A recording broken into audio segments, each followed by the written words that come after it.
Hello friends, welcome to AR facts club.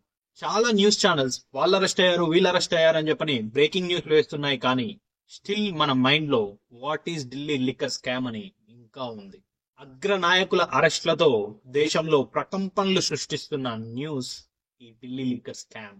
Delhi CM Arvind Kejriwal arrest, Delhi deputy CM Manish Sisodia arrest, Telangana మాజీ CM కూతురు Kalvakuntla Kavitha arrest, Ongole MP కొడుకు అయిన Magunta Raghavareddy arrest, Aurobindo pharma MD అయిన Sarath Chandrareddy arrest, MLC Kavitha friend అయిన Arun Ramachandra Pillai arrest, Kavitha chartered accountant అయిన Butchibabu arrest, Indo Spirits MD Sameer Mahendra arrest.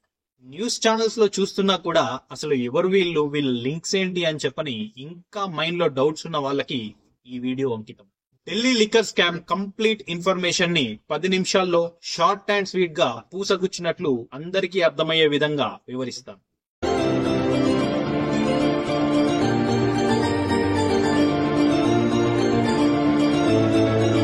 ఒకసారి ఈ dates ని గమనిస్తూ నేను చెప్పేది వినండి. 2020 అక్టోబర్ 13 ఢిల్లీలోని ఆమ్ ఆద్మీ పార్టీ అధికారంలో ఉంది. ఢిల్లీ లిక్కర్ పాలసీని చేంజెస్ చేయాలి అని చెప్పని ఎక్స్పర్ట్ కమిటీని నియమించింది. వీళ్ళు ఒక రిపోర్ట్ ని ఇచ్చారు.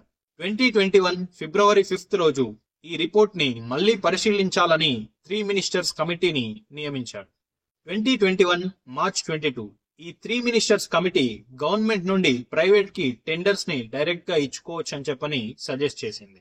2021 ఏప్రిల్ 15 న్యూ లిక్కర్ పాలసీని ఢిల్లీ గవర్నమెంట్ కేబినెట్ లో అప్రూవ్ చేసింది. గవర్నర్ సంతకం పెడితేనే చెల్లుబాటు అవుతుంది కదా. సో అప్పటి ఢిల్లీ లెఫ్టినెంట్ గవర్నర్ అయిన అనిల్ బైజాల్ గారికి ఈ రిపోర్ట్ ని పంపించారు. వారు 6 సజెషన్స్ చేసి మళ్ళీ గవర్నమెంట్ కి పంపించారు.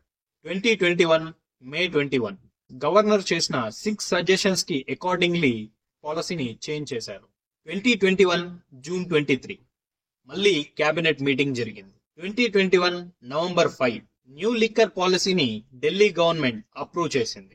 2021 November 17 new Delhi liquor policy start అయింది. గతంలో చూసుకుంటే ఢిల్లీలో 864 లిక్కర్ షాప్స్ ఉండేవి. ఇందులో 475 గవర్నమెంట్ రన్ చేస్తే 389 ప్రైవేట్ కంపెనీస్ రన్ చేసేవి.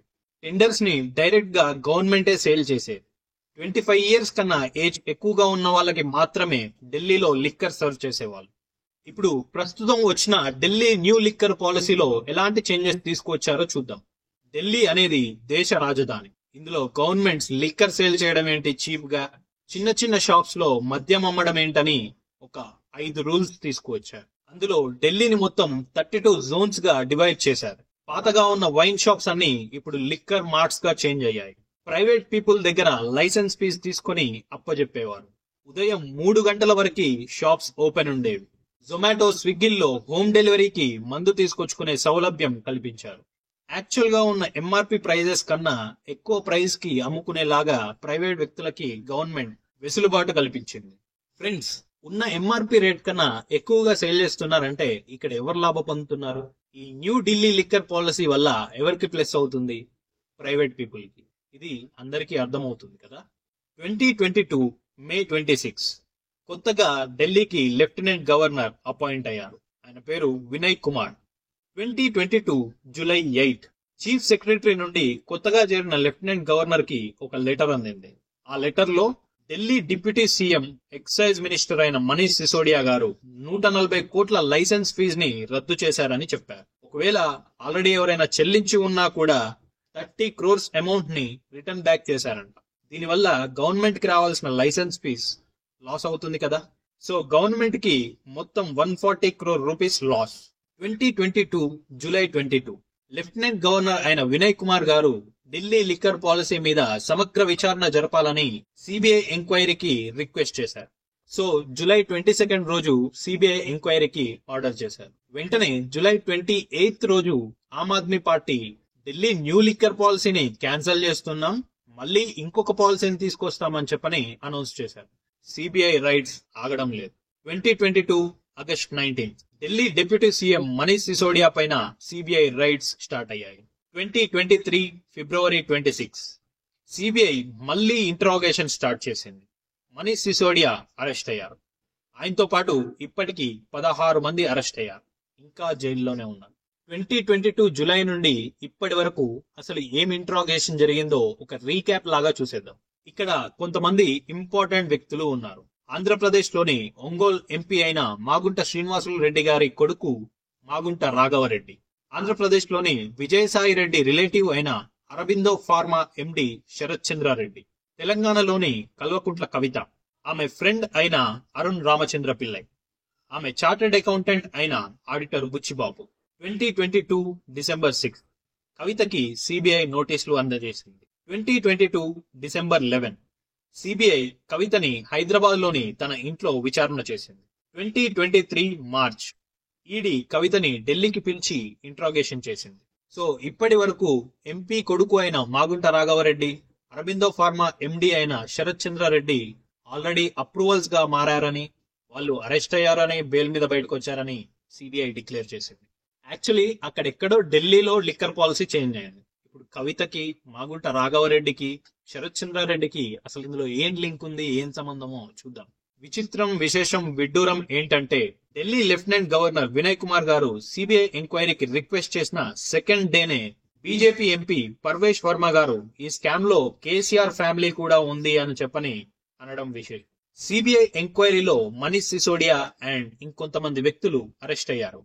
అందులో చాలా ఇంపార్టెంట్ వ్యక్తి సమీర్ మహేంద్ర. పేరు గుర్తుపెట్టుకోండి, సమీర్ మహేంద్ర. ఈయన ఇండో స్పిరిట్స్ అనే మద్యం కంపెనీకి ఓనర్. ఈ న్యూ ఢిల్లీ లిక్కర్ పాలసీలో 33% షేర్ సమీర్ మహేంద్రది, అంటే ఇండో స్పిరిట్స్ ది. ఢిల్లీలో మద్యాన్ని సేల్ చేయడానికి ఢిల్లీని 32 జోన్స్ లాగా విభజించారని చెప్పని నేను చెప్పాను కదా. అందులో 9 జోన్స్ ని ఇండో స్పిరిట్స్ అయిన ఈ సమీర్ మహేంద్రకి అప్పచెప్పారు.